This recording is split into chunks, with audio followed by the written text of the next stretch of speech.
Gunung Kawi. Kisah Dewi Kilisuci dan Raden Jakatarup. Jejak cinta mistis di balik kabut abadi pegunungan Jawa Timur. Di balik lebatnya hutan dan sejuknya udara Gunung Kawi, tersimpan kisah tua yang tak lekang oleh zaman. Gunung yang terletak di perbatasan Kabupaten Malang dan Blitar ini bukan hanya dikenal sebagai tempat pesugihan atau ziarah spiritual, tetapi juga sebagai panggung mistis bagi pertemuan dua tokoh legendaris tanah Jawa, Dewi Kilisuci, sang putri pertapa, dan Raden Jakatarup, si pemuda yang mencuri selendang bidadari. Disinilah, menurut legenda tua yang diwariskan secara lisan dan tertulis, cinta, kesaktian, dan takdir saling bertaut, melahirkan mitos abadi yang terus menggema dari lereng Gunung Kawi. Dewi Kilisuci, sang putri pertapa dari Kerajaan Daha.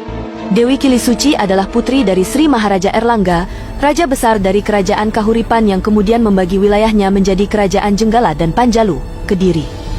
Kilisuci dikenal bukan hanya karena kecantikannya, tetapi juga karena kemurnian dan kesaktiannya. Ia menolak semua pinangan bangsawan dan raja, memilih hidup sebagai pertapa wanita di Goa Selomangleng dan kemudian di wilayah Gunung Kawi. Dalam cerita rakyat dan naskah kuno seperti Serat Calon Arang dan Babat Panji, Kilisuci digambarkan sebagai wanita suci yang hidup dalam tapa brata berat. Ia berjanji akan menjaga kesuciannya hingga akhir hayat demi menjaga keseimbangan alam dan membayar karma masa lalu kerajaannya. Dewi Kilisuci diyakini moksa, menghilang secara gaib menuju alam spiritual, di Gunung Kawi. Namun sebelum moksa, kisah hidupnya sempat bersinggungan dengan satu tokoh laki-laki misterius, Raden Jakatarup. Jakatarup, pencuri selendang yang menantang langit. Nama Raden Jakatarup mungkin lebih dikenal sebagai tokoh legenda rakyat dari daerah Jawa Tengah. Ia adalah pemuda tampan dan sakti yang mencuri selendang seorang bidadari bernama Nawang Wulan, lalu menikahinya.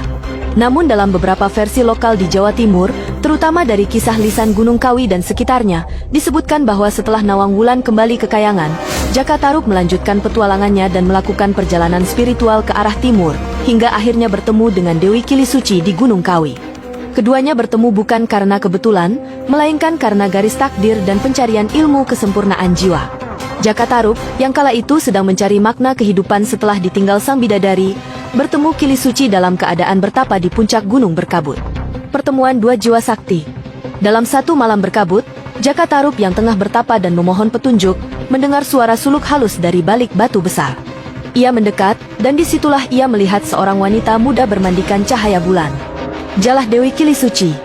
Pertemuan mereka menjadi pembicaraan dalam banyak kisah rakyat. Dikisahkan bahwa Jakatarup jatuh cinta pada pandangan pertama, namun berbeda dari kisahnya dengan Nawang Wulan, kali ini ia tidak mencuri, tidak memaksa, dan tidak membohongi. Ia mengutarakan niat dengan jujur dan penuh rasa hormat. Namun Kilisuci, yang telah bersumpah menjaga kesucian hingga moksa, menolak dengan halus namun tegas. Ia berkata, "Raden, engkau bukan laki-laki biasa. Tapi jalan kita berbeda.